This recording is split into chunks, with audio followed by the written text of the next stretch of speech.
Olá, meus irmãos, a paz do Senhor Jesus para todos. Que alegria de voltar a falar aqui com vocês. Eu queria muito que fosse assim, ao vivo, né? Fosse ao vivo. Nossa, seria uma bênção, irmãos. A gente poder estar conversando, né? E Deus, a gente poder estar aí conversando, aleluia. Mas se Deus quiser, eu creio, irmãos, que esse dia o YouTube vai dar uma chamada aí para mim poder fazer uma live ao vivo, né? Se Deus quiser. É porque eu não tenho computador, né? Também, né? Estou esperando sair aqui no móvel, né? E a quantidade de pessoas aí. Bom, meus amados, graças a Deus, a paz do Senhor Jesus para todos vocês. Eu me sinto alegre, feliz. Nós tivemos um culto abençoado ontem, né? Que foi a campanha de Jericó, né? Capítulo 6, versículo 20. As muralhas de Jericó, mas foi benção. A minha esposa que pregou foi benção, né? E a gente tem ainda o quinto elo, né? Eu queria muito estar assim gravando lá dentro, né? Da chamada ao vivo, né? Mas, infelizmente, tem que ter paciência, né? Bom, meus amados, eu estou aqui com a palavra aqui aberta. Eu senti vontade de compartilhar essa palavra com vocês agora, né? Essa parte dessa manhã.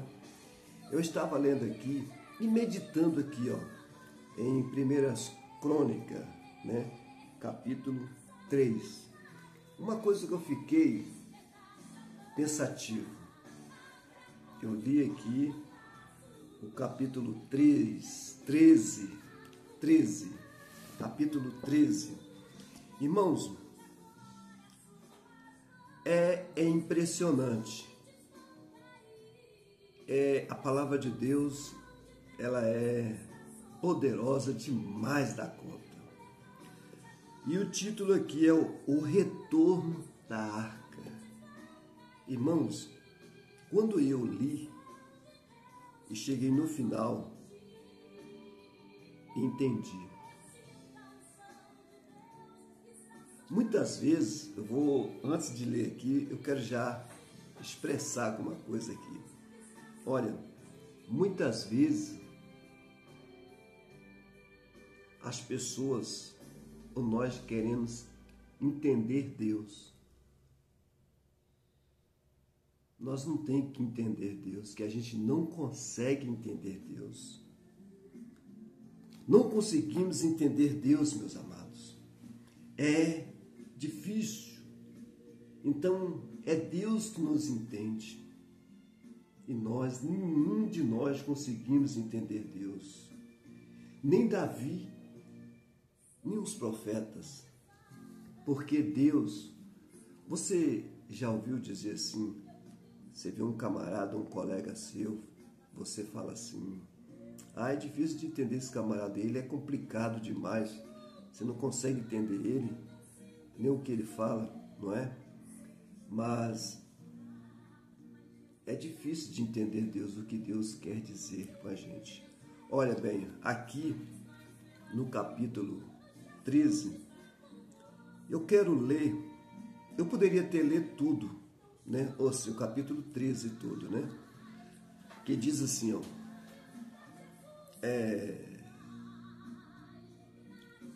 bom, eu vou ler 13, tudo, que diz assim, o retorno da arca. Olha só, depois de consultar todos os seus oficiais, os comandantes de 1000 e de 100, Davi disse a toda a Assembleia de Israel: se vocês estão de acordo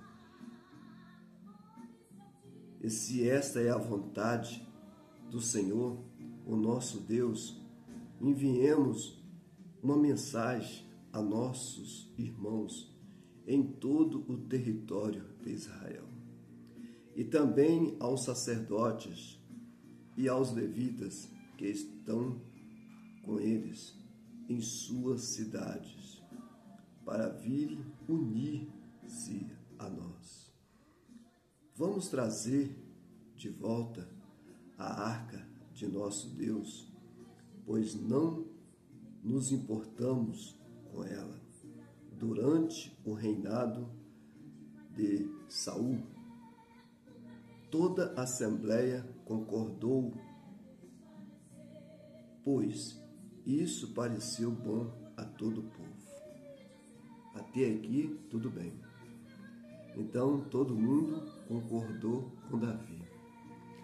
Vamos lá, primeiro ponto. Então, por isso que é bom, irmão, a gente também, quando tiver um líder, ou alguém na frente de uma comunidade, de uma reuniãozinha, e se é aquela pessoa um pouco mais sábia, a gente também tem que ouvir ele e entender o que quer dizer, para que haja um bom assunto, né? Uma boa operação. E você ouvir bem o que quer dizer aquele assunto. E aqui, Davi se dispôs em buscar a arca e convidou a todos. E aqui, dizendo aqui, todos, isso pareceu bom a todos, o povo. Então, todo mundo ficou de acordo. Lemos, então Davi reuniu todos os israelitas, desde o rio Sior, no Egito, até Lebo-Amate,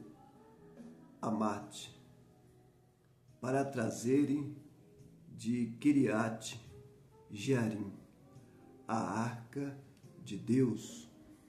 Davi e todos os israelitas foram a Baala, que é Kiriat Jearim. Então, eles foram nessa cidade para buscar a arca. Sentiu falta, sentiu saudade. Em Judá, para buscar a arca de Deus. O Senhor que tem o seu trono entre os querubins, vírgula e ponto. Então ele viu, não, vamos lá buscar a arca, porque está lá o nome do nosso Deus, né, que é o trono, né, os querubins, está ali o trono entre os querubins.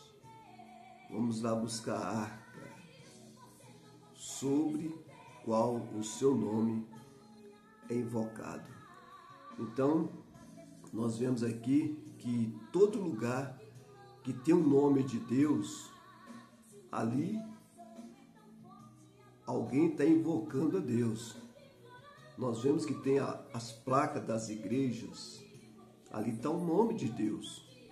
Ali tem uma reunião, alguém que está invocando ao Senhor.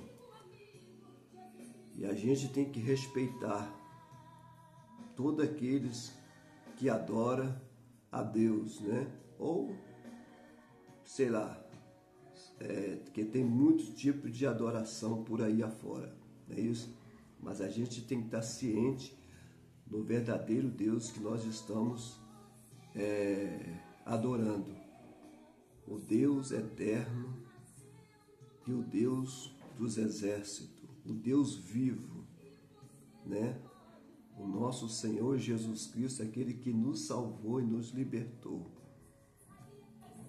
Porque até no centro de macumba, feitiçaria, fala Deus dos exércitos.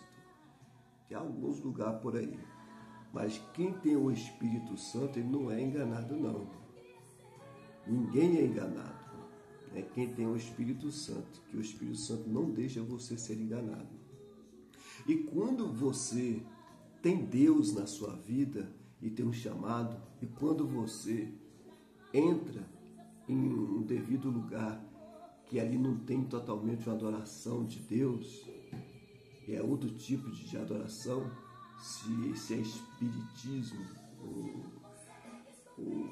o espíritos que estiver por ali, ele vai perceber que tem alguém estranho naquele lugar. E o que acontece? Ele vai ver que aquela pessoa não é dele. Sabe muito bem que vai dizer que é do homem de veste branca, o homem lá de cima. É isso que ele vai falar, né? Eu me lembro que uma vez em São Paulo, eu estava andando e as pessoas entregavam aqueles panfletinhos e de repente, amados, eu nunca fiz causa dos outros, assim, nunca desfiz de ninguém, sempre, né, tive humildade toda a vida, até que eu nasci num lugar pobre, né, daqui do Espírito Santo, simples, né?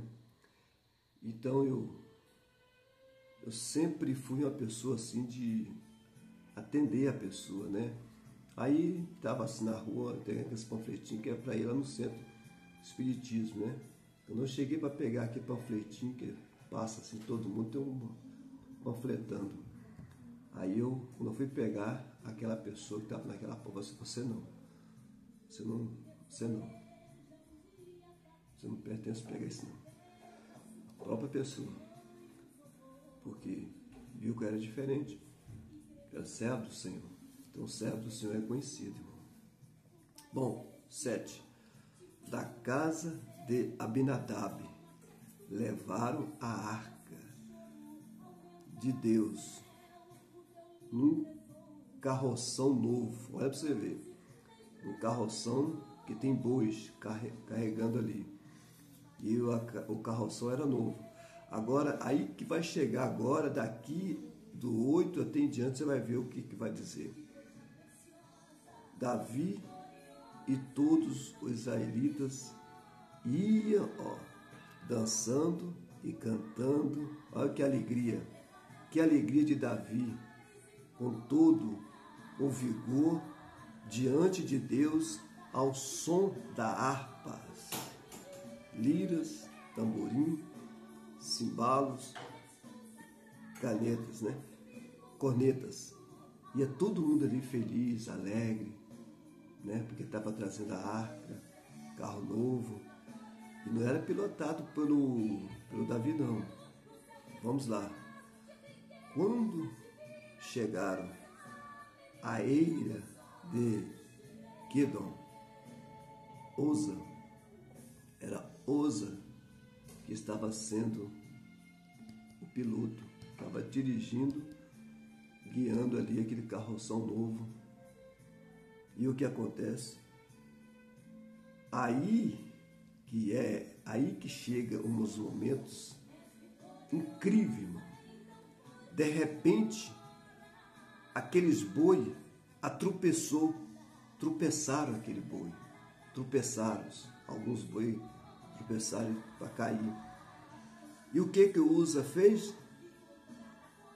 Ele levantou a sua mão para segurar a arca, para não cair. Eu acho que ele fez uma boa ação. Uza esticou o braço e segurou a arca, porque os bois haviam tropeçado. Pronto, olha aí, havia tropeçado. E ele fez uma boa ação para segurar a arca, para não cair. Aí que eu pergunto para vocês, como a gente vai entender Deus sobre a nossa vida? Nós somos seres humanos. A gente tem que buscar muito, orar muito, para a gente entender o que Deus quer para a gente. Primeiramente, a salvação. Lógico, você tem um plano de salvação. Se você teve um plano de salvação, Deus já decretou o plano de salvação na sua vida. Você já é salvo, você aceitou. Mas você tem que saber o que Deus tem para você fazer. A ira, a ira do Senhor acendeu-se contra Oza. Tá vendo? A ira de Deus acendeu contra ele, só porque ele segurou a arca. Pensa só, pensa bem, irmão. Segurou a arca para não cair. E Deus não admitiu. E ele aconteceu, sabe o que aconteceu com ele? Ele o feriu por ter tocado na arca. Não era nem para ter tocado na arca, eu não sei, eu deixasse cair e tal. Uza morreu ali mesmo, diante de Deus. E diante de Davi, diante dos soldados. Morreu ali mesmo, foi fulminado. Só porque fez uma boa obra para segurar a arca. E o que acontece? Agora você vai ver o que Davi ficou impressionado de ver aquilo ali. Davi ficou contrariado, porque o Senhor, em sua ira, havia fulminado Uza. Até hoje, aquele lugar é chamado Perez Uza. Naquele dia, Davi teve medo de Deus e se perguntou, olha aí, 2 pontos. É isso que eu quero que vocês entendam. Davi teve medo de Deus naquele momento. Ele ficou assim, ó, de boca aberta, por ver aquilo ali acontecendo. E o que aconteceu? Como vou conseguir levar? Ele falando, como vou conseguir levar a arca de Deus? Então ele teve medo e falou assim, poxa, eu não vou poder tocar na arca. Se esse homem tocou na arca e foi fulminado, morreu até agora, eu não vou pegar na arca. Sei lá, o que pode acontecer comigo, eu posso morrer. E olha que Davi era um homem ungido de Deus, né, no coração de Deus, de confiança. Mas ele não tocou por obediência, por ver aquilo ali.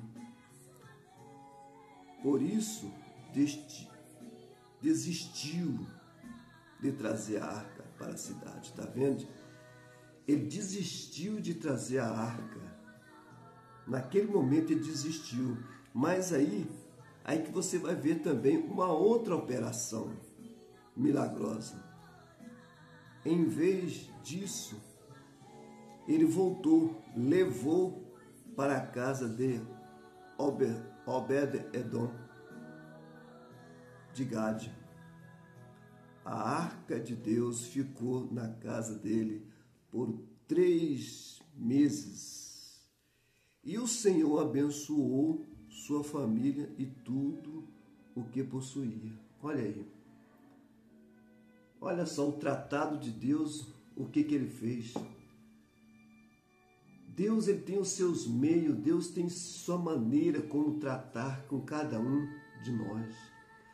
Alguns, ele arranca multidão e engole na terra e morre todo mundo. E aqueles são salvos.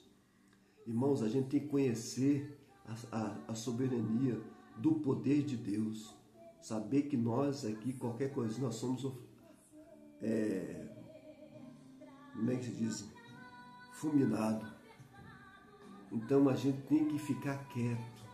Se a gente vê algumas coisas acontecendo em algum país, em algum lugar, ou que um vendaval, é ficar quieto e não falar nada. Deixa Deus agir, ou numa família, ou na casa de alguém. Olha só, Deus abençoou a sua família, fez retornar a arca, só para quê? Ficar na casa desse irmão, desse homem, 3 meses, e ali foi abençoado a família dele e todo mundo ali foi abençoado, toda a sua família que possuía. Aí que eu quero, isso aí que eu quero finalizar para vocês. A gente tem que procurar manter a nossa vida, ser submissa totalmente de Deus e ficar na nossa posição e não perguntar por que está acontecendo, por que está havendo aquilo, por que a família morreu, por que aqueles lá não morreu e esse de cá não morreu, por que aquele na minha frente aconteceu aquilo e não aconteceu comigo. Irmão, é aí que a gente tem que entender e saber que Deus sabe como agir, como trabalhar. Amém, meu querido? Eu agradeço a oportunidade de vocês. Fica com Deus. Deus abençoe a todos. Amém? Que a graça de Deus e o amor de Deus e a comunhão do Espírito Santo seja com todos vocês. Amém. Um abraço.